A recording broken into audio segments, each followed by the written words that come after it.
Welcome back to the weekly news roundup. This is the second part of the roundup that was posted yesterday, with some news going all of the way back to the beginning of the month. With Star Wars Celebration beginning tomorrow, I figured I'd get the old news out of the way so that I can focus on the many announcements that will be coming this weekend. As always, let me know if you'd like to see a video going more in depth on any of these reports. Let's begin. Obi-Wan Kenobi director Deborah Chow sat down with Total Film, via Games Radar, to talk about the previous report of Darth Maul's original inclusion in the Disney Plus series. Chow confirmed that they've never had Darth Maul in any of the show's plans, pointing out that The Mandalorian and Star Wars, the Clone Wars showrunner Dave Filoni already did a beautiful job of telling that story already.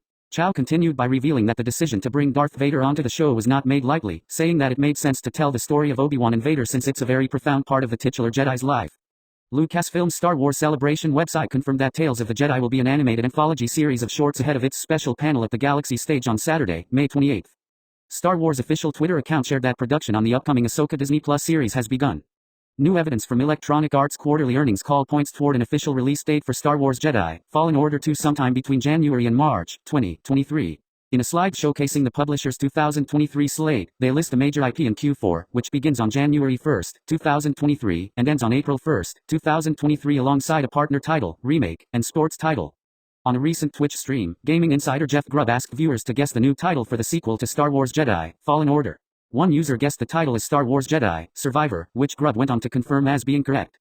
He also revealed in the latest episode of his Nintendo-centric podcast via Bespin Bulletin that the sequel to Star Wars Jedi, Fallen Order will release exclusively on next-gen consoles and PC. Grubb went on to state that the Jedi, Fallen Order sequel is expected to be officially revealed at May's Star Wars Celebration event. Star Wars Newsnet revealed in an exclusive report that Red Hot Chili Peppers bassist Flea will appear in Obi-Wan Kenobi.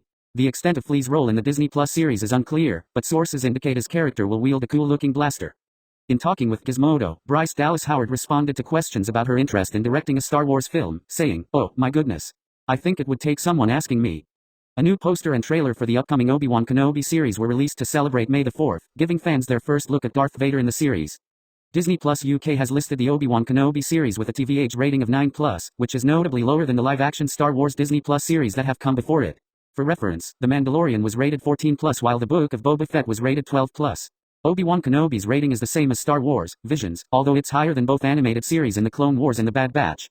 In a piece from Variety, the outlet details the circumstances in which the Obi-Wan Kenobi series will reportedly not be eligible for submission to the Television Academy for the purposes of Emmy nomination. Because the show is being released outside of the award show's designated window of eligibility, the Academy will not accept it as a contender to win any 2022 Emmy Awards. In an interview with Variety, Doctor Strange 2 writer Michael Waldron provided an update on the Star Wars movie he's working on with Marvel Studios president Kevin Feige, saying, "We're finally into it in earnest," as well as revealing that it's not necessarily a sequel or anything. Talking with Associated Press, Obi-Wan Kenobi star Ewan McGregor broke down the secrecy surrounding Lucasfilm's latest Disney Plus project, from before it was announced all the way up to release. McGregor said that he watches trailer breakdowns for the series online, noting mainly they're wrong, but acknowledged that they are still quite funny to watch. He also broke down having to keep his return to the role of Kenobi a secret, showing love for Disney's passion for preserving the experience for the fans who are seeing something for the first time. In an interview with Vanity Fair, The Acolyte writer and showrunner Leslie Headland talked about the influences for the upcoming series. She noted that there will be some elements present from projects that die-hard fans of the galaxy far, far away may recognize. Kathleen Kennedy, the president of Lucasfilm, praised Headland as a gigantic Star Wars fan and confirmed that there will be little bits and pieces from the EU and The Acolyte that haven't been present so far in the on-screen storytelling. Headland went on to talk about how it was her idea to have The Acolyte set in a time period outside of the Skywalker saga. She stated that there are currently a lot of other projects that are really relying on legacy characters and suggested that the best place to explore the Sith would be in a time period that hadn't been put on screen yet. The writer also mentioned how she knew the timeline really well from older video games, and that she felt that this story needed to happen when the bad guys are wildly outnumbered. Gaming insider Jeff Grubb via Star Wars Newsnet recently talked about the sequel to Star Wars Jedi, Fallen Order, specifically touching on whether or not Cal Kestis will be a playable character in the upcoming game. Grubb addressed the rumors that have been swirling about Cal not being a playable character, to which he responded by saying that he is. The insider claimed that the young Jedi is still the star of the second installment, just as he was with the first, but didn't rule out the possibility that there could be other playable characters alongside him at some points throughout the game's story.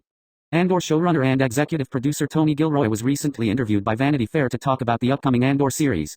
The upcoming Disney Plus show has already been confirmed to have a season 2, which is already in development and expected to begin filming this fall, and Gilroy was able to speak about what to expect in the second half of the novel when it comes to the character of Cassian Andor.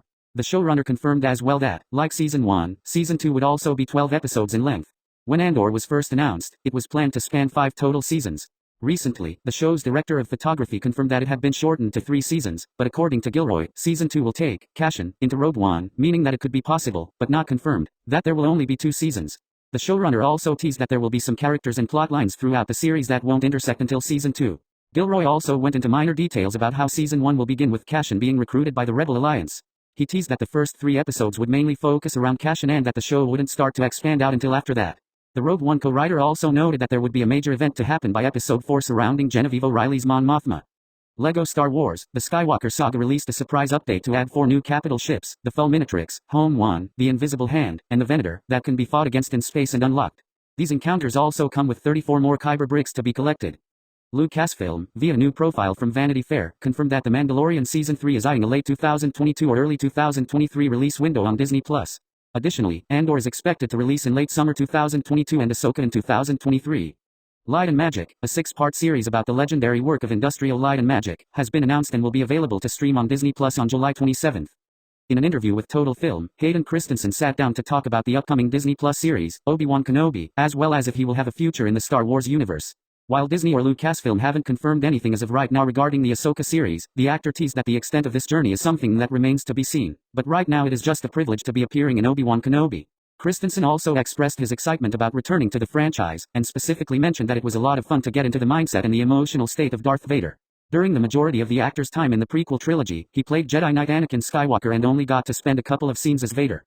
In an interview with Entertainment Weekly, Rupert Friend discussed how he prepared for the role of Grand Inquisitor in Obi-Wan Kenobi and why he avoided watching Star Wars Rebels, saying, "I almost deliberately did not see the animated interpretation." When asked about creating the voice for the villain, especially since he wasn't familiar with Isaac's work, Friend explained it came from the fact that the Inquisitor is a being who enjoys the sound of his own voice. Lucasfilm President Kathleen Kennedy revealed the previously announced Star Wars trilogy from The Last Jedi director Rian Johnson has not been cancelled, as rumored. However, its status is now being described as backburnered by Vanity Fair's Lucasfilm report, meaning that its development is not as active as it once was. Kennedy explained to the outlet that development has been held up due to the filmmaker's commitments to the multi-picture deal with Netflix for the Knives Out franchise. In an interview with Vanity Fair, Lucasfilm President Kathleen Kennedy explained a connection between Rey and Obi-Wan was avoided due to the Jedi Code against attachment. Kennedy was vehemently against doing anything of the kind with Obi-Wan due to what had been established by George Lucas. While changes are open for discussion, Kennedy is hesitant to make creative decisions that alter the philosophy of the Jedi. Kathleen Kennedy also opened up about the studio's plans for Star Wars theatrical releases and approach to the franchise. The report revealed that Taika Waititi's Star Wars film could release before Patty Jenkins' Rogue Squadron, with Kennedy confirming that they have a roadmap internally at the studio. USA Today revealed the names of Rey's parents in an exclusive excerpt from the upcoming Star Wars, Shadow of the Sith novel. The book will feature Rey alongside her parents, listing their names as Dathan and Miramir. Vanity Fair offered an exciting update on the upcoming Star Wars Disney Plus series from Spider-Man, No Way Home director John Watts, operating under the working title of Grammar Rodeo. The series, which will take place in the post-original pre-sequel trilogy aired after Return of the Jedi, has sent out a casting notice for 4 child actors aged 11 to 12 years old. The Star Wars show will be inspired by the classic 80s coming-of-age adventures that came out of Steven Spielberg's Amblin Entertainment. Watts will serve as creator and executive producer on the project alongside Spider-Man, Homecoming writer Chris Ford penning the script. Make sure to like, subscribe, follow me on social media, and comment down below what content you'd like to see in the future. As always, thank you all for watching, and remember, the Force will be with you, always.